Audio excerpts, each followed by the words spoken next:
وګوره قرآن کې خدای پاک وایي وما ارسلنا من رسول الا بلسان قومه. هر قام ته خدای پاک وایي ما په خپله ژبه کې پیغمبر رالیږلی. تاسو راوګورئ که پیغمبر په خپله ژبه کې ولې قام لیبین لهم چې پوهه کړي دا قام.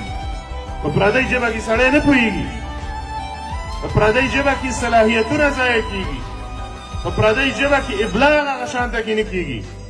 نو چې قرآن وایي چې د هر قام ژبه د پیغمبر ژبه ده.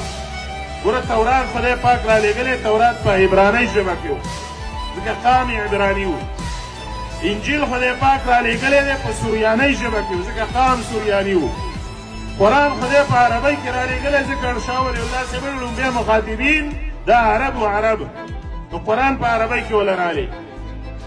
نو هر یو پیغمبر په خپل قام کې او بل ځای کې قرآن کې خدای پاک وایي ومن آیاته خلق السماوات والارض واختلاف ألسنتكم وألوانكم إن في ذلك لآيات للعالمين. قرآن وایي د هر قام ژبه د خدای آیت دی. د هر قام که عبراني ده که سوریاني ده که انګریزي ده که فارسي ده که پښتو ده که عربي ده که هره ژبه ده دا خو ټول ښکلا د ښکلا. ګوره دا ژبې چې موږ د لاسه ورکوو که نه نو ښکلا ورکوو جمالیات وځي د دې وطن نه. شپږې ژبې په دې پښتونخوا کې ویلی کېږي دا ښکلا ده.